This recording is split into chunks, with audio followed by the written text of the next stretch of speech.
Ooh, are you guys ready for some Chilling Adventures of Sabrina spoilers? Well, they start in 3, 2, 1.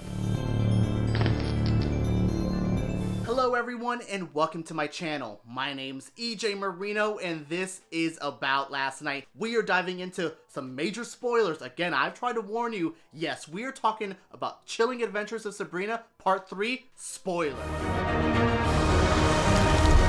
How do I even start this review off? This is the most insane season of Chilling Adventures of Sabrina yet. Like, when they sent me the screener, they were like, here is a list of things you cannot spoil because it is that intense, and I'm going to spoil all of them now for you. We are so close to the release date, and you know, I'm really excited to talk about this. Like, I have sat on all of these feelings, all of these emotions, all of this drama for weeks, and now I'm here to talk about all of it. Where do I begin? Sabrina's the queen of hell. We have like a time jump. Everyone dies at one point. Yeah, everything I just said is true. This season is utterly insane. Like, I compare this to like Avengers Endgame in the sheer like, y'all did that? Y'all took risk there? Like, look, it's not the same like Avengers Endgame. This isn't like 20 years of storytelling, blah, blah, blah. No, it's just in the sheer insanity of y'all went that route. Like, I thought y'all were gonna go this way, but y'all went that way. And I loved seeing what this season did. I loved seeing the boundaries it pushed, the way it added new villains, the way it added new witchcraft. This season is so juicy, so insane, and we're gonna start getting into stuff. Oh my god, I don't know where to even begin. An overall theme of this season is Sabrina's fight for hell, and I think that's one of the weaker parts of the season. I really enjoyed what was happening, but it got distracting. Like, all this stuff for Sabrina fighting for, like, hell. She has to do some trials with this guy named Caliban. She's going through, like, looking for, like, Vlad the Impaler stuff, dealing with Judas. Like, there was a lot she deals with, but it almost feels secondary to what she's dealing with the carnival, what the other characters are dealing with. And that's something I was kind of disappointed to see. Like, she's battling the Dark Lord, fighting the pagans, doing all this, and the race for the Hell Throne is like kind of the second, the B story. That was where I was a little confused about. I still enjoyed it. The stuff with Caliban, he's a great character. One of the new ones, made out of clay, so sexy. The way he interacts with Sabrina, she needed a new villainous kind of male role in her life with like Father Blackwood just going off crazy, trying to raise Cthulhu or whatever he's doing. I don't know what Father Blackwood is doing in this movie, or in this season, but oh my gosh, he is insane. Like, he is time jumped. He is like a crazy old man now, raising the twins. The twins are like teenagers now. There's a lot going over there. We will talk about that. But basically, with Sabrina not having him around, she needs more characters to deal with in a villainous way. We have the Dark Lord, who is her father, who is trapped inside Nick Scratch's body, and then he's out of Nick Scratch's body. Nick Scratch and him have the most homoerotic beef together. So Sabrina has to deal with all of that while also having to hear about this carnival rolling into town and how they're manipulating her friends. Roz turns to stone at one point. Everything goes insane, and Sabrina's like, oh, I'm just here, like, looking for this, like, cute, like, little trinket. I'm like, girl, what are we doing? Like, go fight something. Go do something. Stop trying to do this. But then that became a plot point. We have Harvey going like, girl, all of this happening, and oh, I think it's Dorian Gray, somebody, Ambrose even maybe, who is just like, you are doing all of this, but forgetting the family, forgetting the coven, forgetting the people you should be protecting. And I really enjoyed that, because I thought that was a major issue I had with this season of like, oh, we're really not letting Sabrina do all of this, but they called her out on that, and that's such smart writing. The script this season is so fun, so entertaining, but still so smart. So everything progresses something further. Even stuff for next season that they're progressing, they do well here, but they wrap up everything here.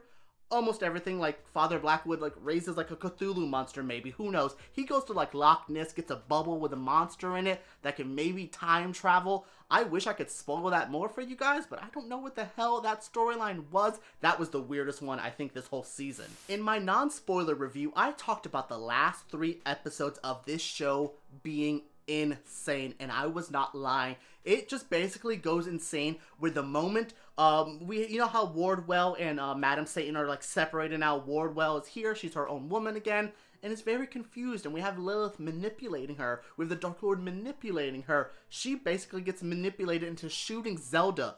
our girl Zelda gets shot, and I'm like, they're gonna bring her back, they're gonna bring her back. All of this is happening. We have everyone starts dying. Father Blackwood comes back into this season with authority. The Dark Lord is inside of him now. He is having a lot to do. Yeah, Nick Scratch is no longer like the harbinger, the vessel for the Dark Lord. He gets sent to Father Blackwood, which was really interesting. I really, really liked that. That was cool until he became like the main villain again. And I'm like, oh, yay. Oh, no, you were like stabbing people. We got like Agatha and Dorcas going crazy. They kill each other off. One of them kills Prudence. All of this is happening, and Sabrina finds a way to time loop. And we have a time loop. We also have a time skip. I think we go 10 years into the future, where Ambrose is a crazy man living in a hole. The whole carnival pagan festival went insane. The Dark Lord was battling everyone. There's a massive time jump with a lot that happens in between it that we really don't get to see, but it's still there. And Sabrina's dealing with all of that. So all of this is happening.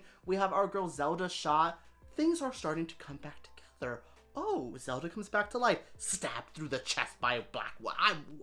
We bring back our girl and then kill her again. This last 3 episodes, the second to last one, I just was so stressed in the best way. This show made me feel everything. What they were doing with the season, how they were doing the story. I knew things would get resolved in some type of way, and we had all of our witches coming together, chanting to Hecate and just giving me everything.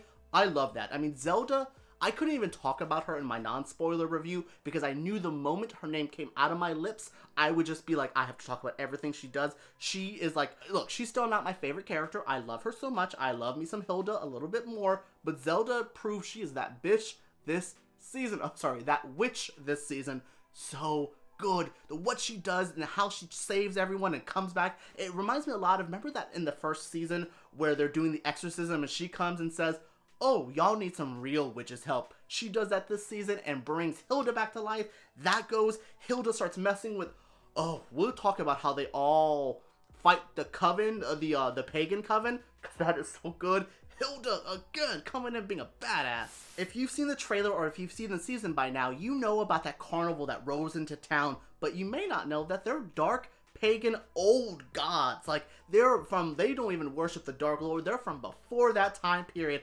And I loved them so much this season. They're so deliciously evil. The stuff they do to our characters, it's insane. The way they like mess with Roz and Harvey and Theo, and they send one of their own out to like recruit Theo in, and Theo falls in love with a boy, and I want them to be so happy together.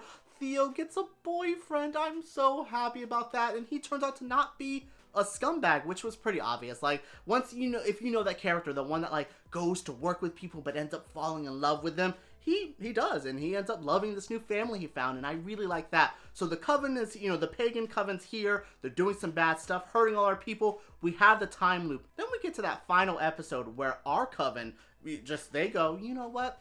We come in to fight y'all. They run into them earlier in the season, have a weird interaction. They like turn Hilda into a weird spider lady.